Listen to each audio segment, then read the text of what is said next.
Hello बच्चों, आप सभी का स्वागत है हमारे channel the knowledge is life पर। बच्चों, आज हम करेंगे साइंस की वर्कशीट नंबर 13 जो कि बच्चों क्लास 10th की।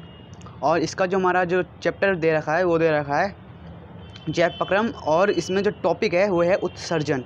बच्चों, उत्सर्जन क्या होता है? जो हमारे शरीर के जो वेस्ट को बाहर निकालने को उत्सर्जन कहते हैं। अब हम चलते हैं सीधा बच्चों प्रश्न उत्तर पे, और प्रश्न उत्तर के आंसर के साथ साथ ही हम इसको भी एक बार पढ़ लेंगे और एक्सप्लेन कर लेंगे। बच्चों, जो हम थोड़ा जूम करके बता देता हूँ। ये बच्चों पहला क्वेश्चन का आंसर, एक कोशिकीय जीव किस प्रकार उत्सर्जन की क्रिया करते हैं? तो बच्चों, एक कोशिकीय जीव यहाँ पर बच्चों इसका आंसर है। तो मैं इसको समझा देता हूँ। एक कोशिकीय जीव अपशिष्टों, जो हमारा वेस्ट होता है, उसको शरीर की सतह से जल में विसरित करते हैं। मतलब जो हमारे शरीर का जो वेस्ट होता है, एक कोशिकीय जीव जो करते हैं वो अपने शरीर का वेस्ट को जल के रूप में, लिक्विड के रूप में विसरित कर देते हैं, मतलब उत्सर्जन कर देते हैं। अब हम चलते हैं बच्चों क्वेश्चन सेकंड पे। बच्चों, क्वेश्चन सेकंड है, बहुकोशिकीय जीव में उत्सर्जन एक कोशिकीय जीव से किस प्रकार भिन्न होता है? तो बच्चों, ये दोनों ये जो है ऊपर एक कोशिकीय जीव और बहुकोशिकीय जीव, इसको आप अपॉन में, मतलब यहाँ पर बीच में लाइन खींचकर इसे स्पष्ट रूप में ही लिख सकते हैं। और मैं इसको समझा देता हूँ, एक्सप्लेन कर देता हूँ। बहुकोशिकीय जीव होता है बच्चों जो अपने अपशिष्टों को विशिष्ट अंगों द्वारा निष्कासित कर देता है, मतलब अंगों द्वारा निष्कासित कर दिया जाता है। अब बच्चों चलते हैं हम सीधा क्वेश्चन थर्ड पे। जो क्वेश्चन थर्ड है, व्यक्ति की कार्यात्मक इकाई क्या है? तो बच्चों इसका आंसर आपके स्क्रीन पर आ रहा होगा। बच्चों, यह क्वेश्चन थर्ड का आंसर नेफ्रॉन्स, गूदे। जो बच्चों किडनी, और नेफ्रॉन्स को किडनी भी कहते हैं बच्चों, और व्यक्स भी कहते हैं। इसे आप यहाँ पे व्यक्स लिख सकते हैं। तो गूदे की मूत्र उत्पन्न करने वाली कार्य तो इस छाल से लेकर मंजा तक फैली होती है। मतलब जो हमारा होता है छाई होता है, डायफ्राम, मतलब जो हमारा छाई होता है, कहते हैं छाती, इससे लेकर हमारे जांघ तक होती है। जो निचला भाग होता है यहाँ तक, कमर के निचले भाग तक फैली रहती है। बच्चों, हम चलते हैं सीधा क्वेश्चन फोर्थ पे। बच्चों, क्वेश्चन फोर्थ है, मूत्र निर्माण में अति सूक्ष्म नियंत्रण के एक महत्वपूर्ण भूमिका और निष्पादन कहाँ होता है?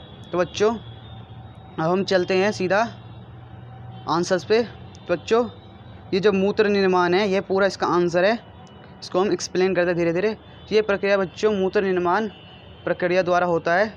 वो अधिक दाब के अंतर्गत एक कोश के गुच्छ अति सूक्ष्म नियंत्रण द्वारा विलय पदार्थ में बोमस पुष्ट घोलता है। मतलब जो हमारा जो शरीर होता है, इसमें पदार्थों में बोमेंस पुष्ट को घोलता है, तथा रुधिर नलिका द्वारा प्रवाहित होने वाली ग्लूकोज, अमीनो अम्ल, अमीनो एसिड और लवण जल तथा चयनित पुनर्शोषण होता है। मतलब जो यहाँ पर खून और जो अलग होता है विटामिन, ग्लूकोज उसको अलग करता है। जैसे मूत्र, तीसरा जो जैसे जैसे मूत्र नलिका प्रवाहित होता है, आयरन जो K+ प्रोटीन आयरन और NH4+ अमोनियम आयरन रुधिर में प्रवाहित हो जाते हैं। तो जो हमारे प्रोटीन होते हैं वो इसमें आयरन के साथ प्रवाहित होते रहते हैं।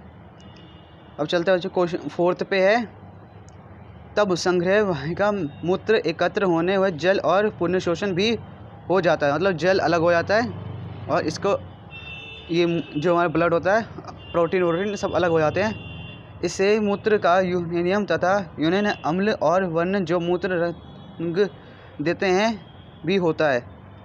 बच्चों, निष्कासन होता है वो वैकोस से मूत्र, ये बच्चों यहाँ पर होगा, व्यक्स से मूत्र में प्रवेश होता है, और जहाँ पर मूत्राशय तथा तब तक भंडारित रहता है जब तक फैले हुए मूत्राशय का दाब मूत्र द्वारा बाहर ना कर दे।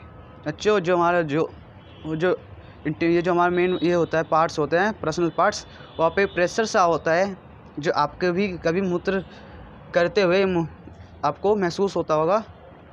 जो ये इससे जब तक हमारा महसूस बढ़ता रहेगा, जब तक बढ़ता नहीं है तब तक वो वहीं पर रहता है, और बनने के बाद वो वापस बाहर आ जाता है।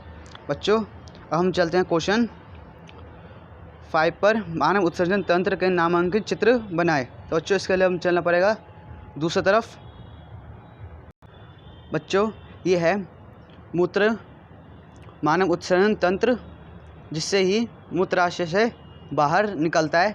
यह बच्चों डायग्राम, इसे अपनी कॉपी में नोट कर लेना।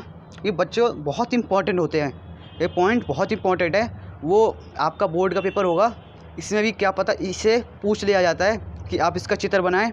और एक और चित्र है जो आपको मैं बता देता हूँ, ये है नेफ्रॉन का चित्र। इसे आपके ये जो है वर्कशीट इसमें भी दे रखा है, इसी चित्र को ध्यान से पढ़ लेना। ये बहुत आते हैं क्वेश्चन, या तो इसके अंतर पूछ लेगा या इसकी ये डेफिनेशन पूछ लेगा, ये चित्र बनाने को कह देगा। बच्चों अब आपका वर्कशीट कंप्लीट हो गया है। अब मिलते हैं बच्चों नए वीडियो में।